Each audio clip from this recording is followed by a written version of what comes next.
الحمد لأهله والصلاة والسلام على أهلها ما بعد فقد قال الله تبارك وتعالى في القرآن المجيد والفرقان الحميد أعوذ بالله من الشيطان الرجيم بسم الله الرحمن الرحيم وإذ قال ربك للملائكة إني جاعل في الأرض خليفة قالوا أتجعل فيها من يفسد فيها ويسفك الدماء ونحن نسبح بحمدك ونقدس لك قال إني أعلم ما لا تعلمون۔ یاد کرو اس وقت کو جب آپ کے پروردگار نے فرشتوں سے کہا کہ میں زمین میں اپنا ایک نائب بنانے والا ہوں۔ قالوا اتجعل، فرشتوں نے نیاز مندانہ طور پر عرض کیا کہ اللہ آپ زمین میں ایسے لوگوں کو پیدا کریں گے جو زمین میں فساد مچائیں گے اور خوریزیاں کریں گے۔ وَنَحْنُ نُسَبِّحُ بِحَمْدِكَ وَنُقَدِّسُ لَكَ، جبکہ ہم آپ کے برابر تسبیح بیان کرتے ہیں، آپ کی پاکی بیان کرتے ہیں۔ اللہ تعالیٰ نے فرمایا کہ جو بات میں جانتا ہوں تم نہیں جانتے ہو۔ اس آیت کریمہ میں حضرت آدم علیہ السلام کا قصہ، بلکہ پورے رکوع میں کہو حضرت آدم علیہ السلام کا قصہ بیان فرمایا گیا ہے۔ زمین میں جب اللہ تعالیٰ کو اپنا خلیفہ اور نائب بنانا تھا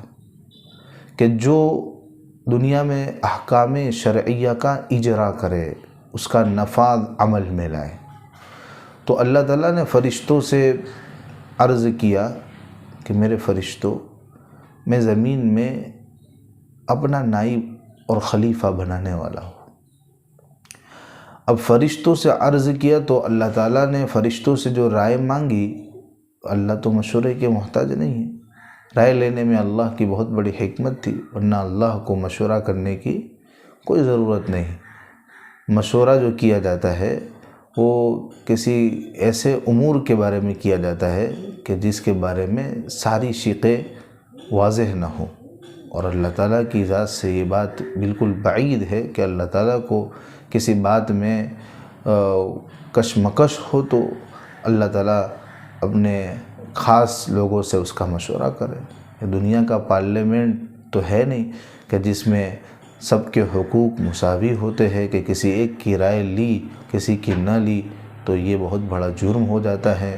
وہ چیز پھر نفاذ میں نہیں آتی۔ اللہ تو خالق کائنات ہے، تو یہ بھی معاملہ نہیں ہے کہ بھئی فرشتوں سے رائے لینے کی اللہ کو کوئی ضرورت ہے، مشورہ لینے کی حاجت ہے، اللہ کو نہیں ضرورت۔ لیکن جو اللہ نے فرشتوں سے رائے مانگی ہے اس میں بہت بڑی حکمت ہے۔ خیر، فرشتوں نے اللہ کی بارگاہ میں عرض کیا، ان کو اللہ ہی کی طرف سے معلوم چل گیا ہوگا، پتہ چل گیا ہوگا کہ بھئی دنیا میں زمین میں جو ایک مخلوق پیدا ہونے والی ہے اس میں خیر اور شر دونوں چیزیں ہوگی، بہت سارے لوگ اچھے بھی ہوں گے، بہت سارے لوگ برے بھی ہوں گے، اور یہ خلافت ارض کا جو کام ہے، نیابت کا جو کام ہے، وہ بہت اہم کام ہے، اور جہاں لوگ اچھے ہوں گے تو وہاں کچھ لوگ ایسے برے ہوں گے جو اس نیابت کے کام کو خراب کر ڈالیں گے، برا کر ڈالیں گے، خراب کر ڈالیں گے۔ تو انہوں نے اللہ کی بارگاہ میں نیاز مندانہ طور پر عرض کی، ان کو کوئی استحقاق جتلانے کے لیے کہ ہم زیادہ حقدار ہیں، نہیں، یہ بھی ان کی منشا نہیں تھی، بلکہ ایسے ہی انہوں نے نیاز مندانہ طور پر اللہ کی بارگاہ میں رکھا کہ اللہ تعالیٰ آپ زمین میں ایسی مخلوق کو پیدا کریں گے جو نیک کام اور برے کام سب کام کرے گی، بدیاں بھی ان کی فطرت میں ہوگی، خوبیاں بھی ان کی فطرت میں ہوگی، تو یہ کام تو اچھی طریقے سے تکمیل نہیں ہوگا، پائے تکمیل تک نہیں پہنچے گا۔ ایک نیاز مندانہ اللہ آپ کی بارگاہ میں عرض ہے کہ ہم فرشتے ایک سیکنڈ کے لیے، ایک پل کے لیے بھی آپ کی اطاعت سے باہر نہیں ہوتے ہیں، ہمیشہ آپ کی پاکی بیان کرتے رہتے ہیں اور آپ کی تقدیس بیان کرتے رہتے ہیں، اور ہم گناہ بالکل نہیں کرتے، تو ہم اس کام کو زیادہ بہتر طریقے پر اللہ انجام دے پائیں گے۔ آپ کو نئی مخلوق پیدا کرنے کی آخر ضرورت نہیں ہے، ایسی عرض رکھی انہوں نے۔ اللہ نے کہا کہ تم کو جو بات تم نہیں جانتے وہ بات مجھے معلوم، یعنی تم بنی آدم کو پیدا کرنے کے لیے جو معنی پیش کر رہے ہو کہ ان کو پیدا کرنے کی حاجت نہیں ہے، وہ اچھی طریقے سے ایک کام کو نہیں سنبھال پائیں گے، اس میں برے لوگ بھی ہوں گے، تو بھائی یہی چیز بنی آدم کو پیدا کرنے کا سبب ہے، اس لیے کہ اللہ تعالیٰ کے احکام کو جاری کرنا، اس کا نفاذ اور خلافت ارض کا جو کام ہے اس کی بنیاد یہی ہے۔ جب دنیا کے اندر ایسے لوگ نہیں ہوں گے جو بدیاں کریں گے، فساد کریں گے، خریزیاں کریں گے، تو پھر یہ ساری چیزیں کن کے لیے ہوگی؟ انہی کو روکنے کے لیے تو یہ چیزیں عمل میں لائی جائے گی۔ خلیفہ اسی لیے تو بنایا جا رہا ہے کہ یہ ساری چیزوں پر روک تھام لگائے، خوبیوں کو پھیلائے، بدیوں کا سدباب کرے، تو ہی تو اس عمل کو کرنے کا کوئی فائدہ ہوگا۔ خیر، یہ اللہ تعالیٰ نے ان کو حاکمانہ جواب دیا، پہلے شارٹ کٹ جواب دیا کہ تم وہ بات نہیں جانتے، اس کی حکمت میں زیادہ جانتا ہوں۔ دوسری آیت کریمہ وَعَلَّمَ آدَمَ الْأَسْمَاءَ كُلَّهَا ثُمَّ عَرَضَهُمْ عَلَى الْمَلَائِكَةِ فَقَالَ أَنْبِئُونِي بِأَسْمَاءِ هَؤُلَاءِ إِن كُنتُمْ صَادِقِينَ۔ آدم علیہ السلام نے تمام چیزوں کے نام اللہ تعالیٰ نے آدم علیہ السلام کو سکھلا دیے۔ تمام چیزوں کے نام سے مطلب یعنی کائنات کی جو مخلوقات اور ساری چیزیں ہیں، اللہ نے ان کے نام، ان کے آثار، ان کی خصوصیات اللہ نے سب آدم علیہ السلام کو سکھلا دی۔